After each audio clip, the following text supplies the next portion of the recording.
Tonight's top story. The White House just can't explain Donald Trump's mysterious trip to Walter Reed. Officials insist it was routine. Doctors, not so sure.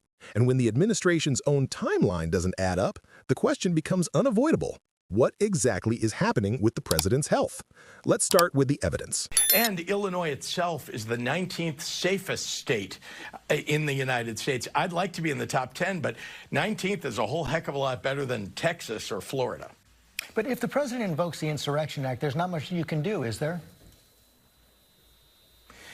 Well, the Insurrection Act is called the Insurrection Act for a reason. There has to be a rebellion. There has to be an insurrection in order for him to be allowed to invoke it. Again, he can say anything he wants, but if the Constitution means anything, and I guess we all are questioning that right now, but the courts will make the determination.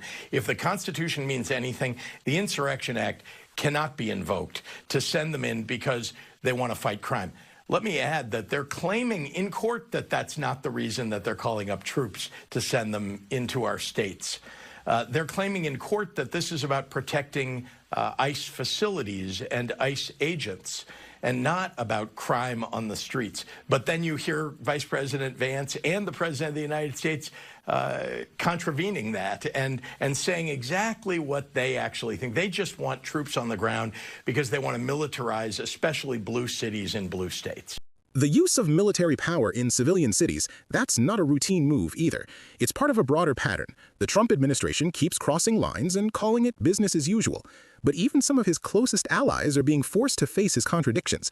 Watch what happens when J.D. Vance gets cornered with Trump's own words. I want to play you a little bit of what President Trump had to say about shutdowns past when Barack Obama was president. Take a look. If there is a shutdown, I think it would be a tremendously negative mark on the President of the United States. They're not going to be talking who the head of the House was, the head of the Senate. I really think the pressure is on the President. If you were president, what would you do? Well, very simply, you have to get everybody in a room. You have to be a leader. The President has to lead. You have to get the people in a room, and you have to get a deal. Mr. Vice President, by President Trump's own calculus, the pressure is on him to get everyone into a room and get a deal, is it not? Well, Kristen, I wouldn't focus on the political pressure to get a deal. We really don't care what the poll numbers say. But what about what President Trump said? What's good for the What American about what people. Mr. Trump said, his own words? Well, Kristen, the president was talking back then when Barack Obama was president about the political realities. We are focused now on the governing realities because we're in power and we're trying to make the American people's government work for the American people, despite the fact that Chuck Schumer and the Democrats have shut down the government. In other words, when it was Obama, Trump said shutdowns were the president's fault. Now that it's him, it's everyone else's problem. Same playbook, just new excuses. And as the political chaos builds, the president's health is once again in the spotlight, this time for all the wrong reasons. Trump's latest visit to Walter Reed National Military Medical Center has doctors and analysts asking the same question. Why the secrecy? Routine doesn't usually require secret MRI scans, rewritten statements, or the quiet return of a medical team to Walter Reed at night. And it doesn't require suppressing test results either. At this point, routine sounds less like medicine and more like damage control. Because every time this White House hides something, it's the same script.